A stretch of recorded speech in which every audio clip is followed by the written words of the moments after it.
জয়, ৩ kilometre জুড়ে মেলা বসছে। বিরাট এই আয়োজনের কি চিত্র দেখছেন জানাবেন আমাদের। তারা কিন্তু এখানে পতাকা নাড়িয়ে উচ্ছ্বাস প্রকাশ করছেন। আমরা চট্টগ্রামের ঐতিহাসিক জব্বারের বলি খেলাকে ঘিরে কিন্তু 3 দিনের বৈশাখী মেলা শুরু হচ্ছে আজ থেকে। আমরা দেখছি বিভিন্ন দূর দূরান্ত থেকে যারা বিক্রেতারা আছেন তারা তাদের পণ্য নিয়ে ছুটে এসেছেন। ঢাকা, বগুড়া, সিলেট সহ বিভিন্ন জায়গা থেকে প্রতি বছর তারা আসে।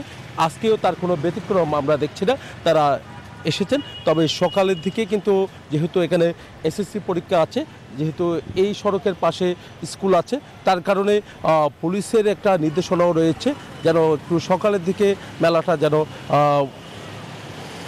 কম থাকে। তার কারণে কিন্তু এখানে যারা ব্যাপারীরা তারা ঘুরপাক খাচ্ছে, আবার যারা ক্রেতা তারাও কিন্তু ঘুরপাক খাচ্ছে। আমরা দেখছি শুধু এই জায়গায় নয়, তো দেখতে পাচ্ছেন বিভিন্ন জায়গা থেকে। যেহেতু বৈশাখী মেলা বলতে যে এখানে গৃহস্থালী যে পণ্য, সেই পণ্যগুলো এখানে আসে, তার কারণে এখানে এই মেলার জন্য চট্টগ্রামের মানুষ অপেক্ষা থাকে পুরো বছর। তো এখানে ঝাড়ু থেকে নিয়ে সব কিছু এই মেলার মধ্যে পাওয়া যায়। এখানের বৈশাখী মেলার একটা ঐতিহ্য রয়েছে। যারা বিক্রেতা তারা বলছেন যে প্রতি বছর যেভাবে তারা 3-4 দিন করে কিন্তু আসলে মেলার সামগ্রী নিয়ে এসে তারা বিক্রি করে, মানুষের কিন্তু অনেকটা সমাগম বাড়ে। তো আজকেও তেমন সমাগম বাড়বে বলে তারা মনে করছেন। তবে তারা যেভাবে বিক্রি করার কথা রয়েছে, দূর দূরান্ত থেকে যারা এসেছেন তারা কিন্তু খুব একটা দুশ্চিন্ত আছে, যেহেতু তারা পণ্য নিয়ে এসেছেন 2 দিন আগে নিয়ে এসেছেন, কিন্তু দেখা যাচ্ছে তারা বিক্রি করতে পারছে না। কোনো জায়গায় কোনো দোকানিরা তারা তাদের পণ্য বিক্রি করছে, আবার কোনো দোকানিরা তারা বিক্রি করতে পারছে না, যেহেতু পুলিশের একটা নির্দেশনা রয়েছে। তো সব মিলে বলা যায় আমরা একটু দেখাতে চাচ্ছি মেলার পাশাপাশি যেখানে খেলা হবে 116তম যেখানে আসর বসবে, দেখতে পাচ্ছেন মঞ্চ তৈরি হয়েছে।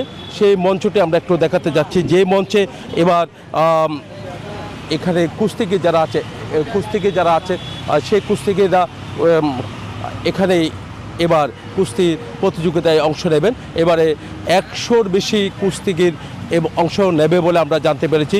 লালদিঘির ময়দানে প্রতি বছরই এই সময়টা আসলে কিন্তু বৈশাখী মেলার আয়োজন করা হয়। আয়োজন কমিটি এবারও তার কোনো ব্যতিক্রম তারা রাখেনি। যে মঞ্চটি দেখতে পাচ্ছেন, মঞ্চ তো এর শেষ হয়ে গেছে। তো আগামীকাল দুপুরের দিকে কিন্তু এই মঞ্চে এখানে দেশের স্বনামধন্য যারা কুস্তিগির আছে তারা প্রতিযোগিতায় অংশ নেবে। তো প্রতিযোগিতায় থেকে তারা প্রথম, দ্বিতীয়, তৃতীয় পুরস্কার পর্যন্ত দেওয়া হয়। সিটি বান্ডেল থাকলে প্রতি সেনমানিতে টাকা বাঁচবে। বিকাশ সেনমানি বান্ডেল কিনে জিতুন প্রতি লেনদেনে।